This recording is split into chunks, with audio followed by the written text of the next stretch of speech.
When a group of small-town bullies decided to torment a quiet farm girl, they thought it would be just another cruel game. What they didn't know was that she had a twin, an elite Delta Force legend whose name was whispered in secret halls of military power. By the time the bullies realized their mistake, it was far too late. This isn't just a story of revenge, it's a story of unstoppable strength, hidden identities, and the kind of justice that leaves scars. Stick around until the end of this tale, and if you want more gripping stories like this one, make sure you subscribe, you don't want to miss what's coming next. The dust rose in swirls on the narrow farm road that led to the Harper family's fields, a place where the air always smelled of hay and hard work, where Mary Harper spent her days tending to the animals, fixing fences, and carrying the weight of the land on her back, quiet and hardworking, her small frame a target for the town's bullies who saw kindness as weakness. And on this blistering summer afternoon, the group of boys who had tormented her since middle school spotted her carrying a heavy sack of feed, her braids swinging with each determined step, and sneers spread across their faces as they blocked her path. "Well, if it isn't Little Farm Mouse," sneered Brad Tiller, the ringleader, tall and broad with a cruel smile that never seemed to leave his face. "What you got there, Mary? Pig slop for dinner?" The others laughed, circling her like wolves around a lamb, their voices dripping with mockery, and Mary kept her eyes down, murmuring softly that she just wanted to be left alone. But Brad snatched the feed sack, spilling it into the dirt, making her flinch as though her heart had dropped with it, the laughter ringing out across the field. And then Brad shoved her, just hard enough to make her stumble, just hard enough to make her remember why she hated leaving the safety of the farmhouse. But what none of them knew, what Mary herself sometimes forgot, was that she had a twin sister, identical in face but worlds apart in destiny. Her sister's name was Claire Harper, though few called her that, because in the shadows of classified missions and unmarked territories she was known only by her call sign, Viper, a legend in Delta Force, trained in the art of war, survival, and retribution.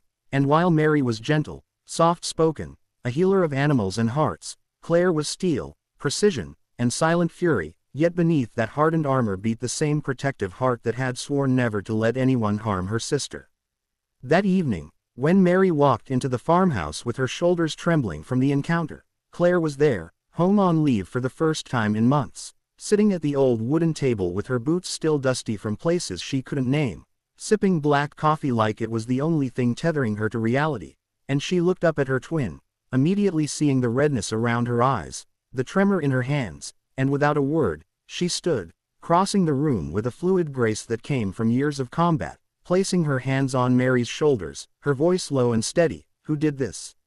Mary tried to brush it off, saying it was nothing, just the boys again, they didn't mean anything by it. But Claire's eyes sharpened, those same blue eyes they shared but hers filled with storms, and she said with a finality that brooked no argument, "They will not touch you again."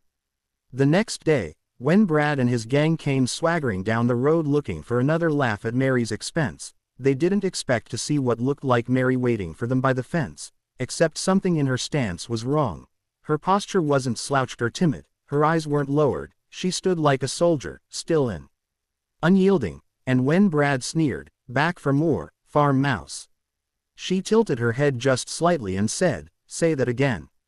The boys laughed, but unease prickled through them, though they didn't know why, and Brad stepped closer, towering over what he thought was Mary, reaching out to shove her shoulder, but in a blink his wrist was caught, twisted, and he was on his knees in the dirt with a scream tearing from his throat.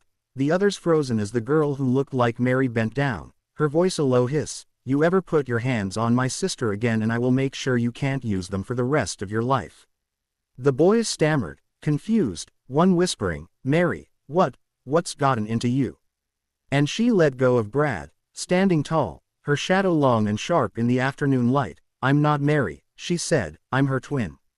And I'm your worst mistake."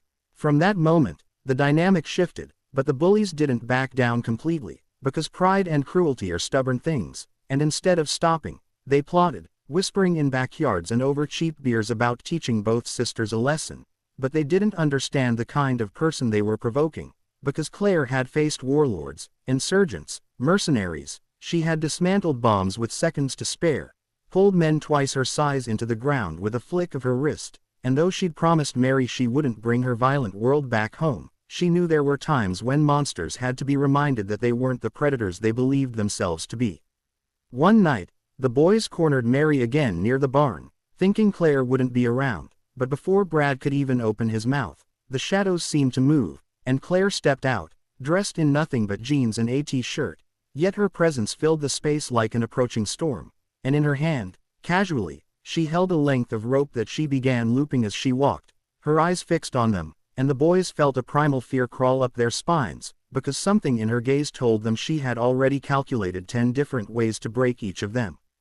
Brad tried to laugh it off, saying, "What are you gonna do, little farm girl?" But his voice cracked, betraying him, and Claire closed the distance in 3 strides, the rope snapping tight in her hands. "You think my sister's weakness makes her prey? You think cruelty makes you strong? Let me educate you." What followed wasn't a fight, it was a dismantling. Claire moved with lethal precision, dropping one boy with a strike to the solar plexus that stole his breath, twisting another into the dirt with a joint lock that left him howling, her movements so fast they barely saw her coming, and Brad, desperate, swung a fist, but she caught it, twisted, and he screamed again as his knees buckled, her voice in his ear cold as ice, "This is mercy. Don't make me take it away." She released them battered but alive, leaving them gasping in the dirt, warning them that if they ever touched Mary again, they wouldn't walk away. But bullies with bruised egos are dangerous, and instead of learning, they escalated, whispering about guns, about teaching the Harpers a lesson they'd never forget, and when word of their plan reached Claire, through the old network of contacts she still had even in this quiet town, she knew the line had been crossed, and this wasn't about scaring them anymore, it was about ending the threat for good. The night of their plan, when the boys gathered at the edge of the Harper property, armed and drunk on bravado, ready to burn the barn, they found themselves hunted instead, because Claire had laid traps with the cunning of a soldier who'd spent her life behind enemy lines, wires that tripped them, lights that blinded, the sound of her voice echoing from the dark, and panic set in as one by one they were pulled from their positions, disarmed, restrained, until Brad found himself alone, tied to the very post where he had first shoved Mary, his friends scattered around, humiliated and defeated, and Claire stepped into the lantern light, her face a mirror of Mary's but her presence terrifying, crouching to look him in the eye. "You brought war to my sister's home," she said, "and you thought you'd walk away from it. Lesson's over, Brad. You lost." But instead of killing them, instead of crossing that final line, she called the sheriff, delivering the bullies bound and terrified, evidence of their plan laid bare, and when the sheriff, who had grown up in the same town, saw what they'd intended, his face hardened, and for the first time, Brad and his gang faced real consequences. Afterward, Mary asked Claire why she hadn't gone further, why she hadn't given them what they deserved, and Claire, staring out at the horizon, said quietly, "Because justice isn't revenge. And because you still deserve a world where mercy exists." From that day on, no one in town ever dared touch Mary again, the whispers about the Harper twins turning into a legend. One soft and gentle as the land, the other sharp and deadly as a viper, 2 halves of a whole who together proved that bullies may choose their victims, but sometimes, fate chooses their reckoning.